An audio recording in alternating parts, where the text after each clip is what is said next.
It's Tuesday, February something, and I'm starting my AP Physics final, and I'm so excited.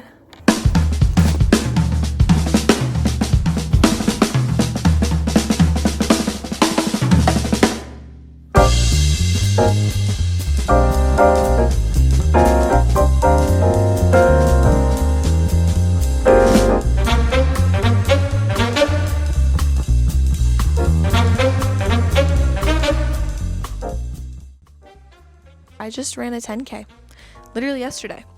Now you may be wondering, Addie, why did we do this? Why is this relevant to your physics class? And in short, I'll tell you.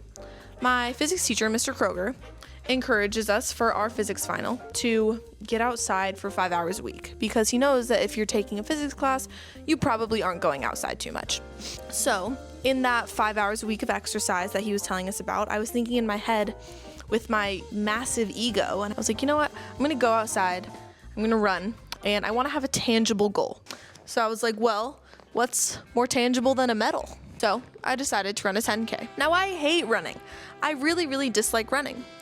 And that can be pretty obvious from the science section of my final project.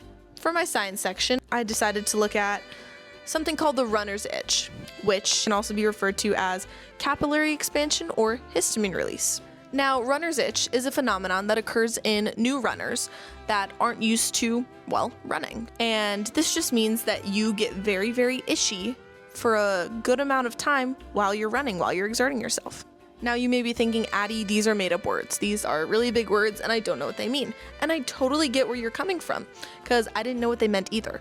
So the two parts of the runner's itch are what your body thinks is happening to you and what it does as a result of it thinking what's happening to you. For capillary expansion, your capillaries expand or dilate to increase blood flow or supplying oxygen and removing waste, a natural process driven by exercise, heat, and immune responses, while temporary, persistent dilation can result in visible red or purple broken capillaries on the skin. Now, the reasons for this expansion are exercise. The muscles need more oxygen, prompting nearby capillaries to dilate.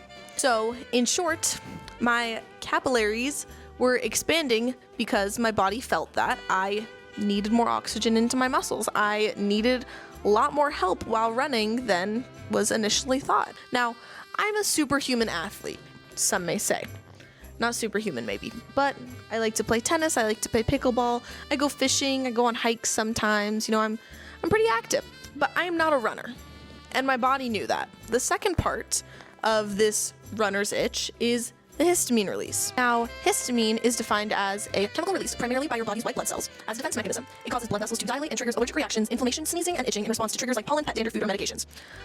Let's focus in on the part where it says it's a defense mechanism. So if you're having an allergic reaction, histamine is the chemical that causes you to itch.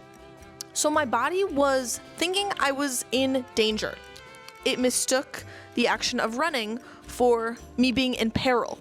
So that goes to show how little I ran prior to this final. So, in short, I am a fat tub of lard that doesn't run to the point where my body thought that I was in physical danger. So, with this funky science out of the way, I think it's time to talk about the training that I did in order to properly have my 10K be as easy as possible. And I actually split it into 3 pillars of training. The first pillar of my training was running. Runs that were intended to increase my stamina, my endurance, or my speed. So my speed were short runs, my endurance and my stamina were long runs. Now, I tried to do anywhere from 2 to 6 runs a week, with 1 or 2 long runs and the rest being filled by short runs. I really liked the long runs. I was not as big a fan of the shorter runs. The second pillar of my training was walks, which I took as an active rest. So rather than being on the couch, I was out just doing a quick walk around the neighborhood. Sometimes I took my dog Pepper, who is really fat, so we kind of just toughed it out together. And other times I'd invite my boyfriend over and we'd do a walk. And other times I'd go with my mom. And it was just a nice bonding activity, and it kept me from being on the couch for too long. And the third pillar of my training was one that I was not fond of, and I still am not fond of, and that was the pillar of hot yoga. Now, if you ask me, Addie, why did we do hot yoga? Why did we pick that? I would tell you peer pressure. My friend Elise told me one day before I started my final, hey, come to hot yoga, it's really fun. And I was like, you know what? Heck yeah. And I went once and I hated it. And I think I did it because I hated it so much. I knew that it would be good for stretching my muscles and keeping me from cramping or causing a muscle tear, so I just did it. I tried to do hot yoga once a week throughout the majority of my training, and I think I missed 1 or 2 Thursdays, but hey, it got me to where I needed to be, and it felt good afterwards, and I was able to drag some of my friends into it too. Now that we're past the science and the training, I think it's time that we go and look at the actual 10K itself. What did I do? Where did I run it? Who did I run it with? What was my goal? Well, I'll tell you. My goal was to be able to run an official 10K without stopping or walking, which I think is a pretty solid goal. Because I didn't have a specific speed that I wanted to be at or a specific time that I wanted to finish at, it gave me a lot more freedom in my training and in my actual running to be able to enjoy it a lot more. And I think that was one of the things that made the 10K a lot easier. Now, I ended up dragging my boyfriend into this, as well as my boyfriend's older brother. So my boyfriend Sam is such a trooper, and he didn't want me to go up to Long Beach and do my 10K on my own, so he did a 5K. The 10K itself was called the Long Beach Beach Dash for 2026 up in Long Beach, and the path itself was a pretty long stretch of beach, and the 5K was you run this way and you run all the way back. But the 10K, because it's double a 5K, crazy, right? You go here and back, 5K, here and back, 5K. You do it twice. You may be wondering, okay, there's Sam, but what about Sam's older brother? Well, that's Max, and Max is pretty freaking awesome. So Max is also getting into running. Him also being a beginner runner, you would think, oh, that's pretty solid. What did he do?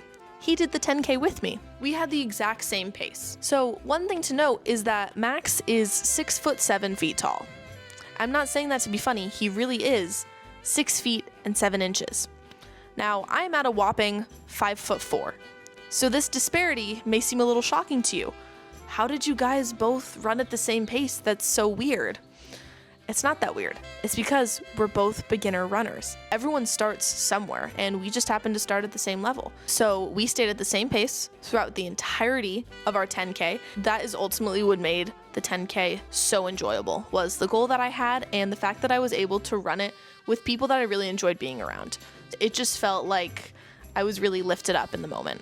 It felt like I was really appreciated and that my hard work was really paying off, and it ultimately did. At the end of this, I can tell you with confidence that I do want to keep running. There is a beautiful anxiety in trying something for the first time. You will jump and freeze and fall and then get back up again. You may cry or hurl or scream into the depths of tomorrow, but the joy of this anxiety is that it is altogether new.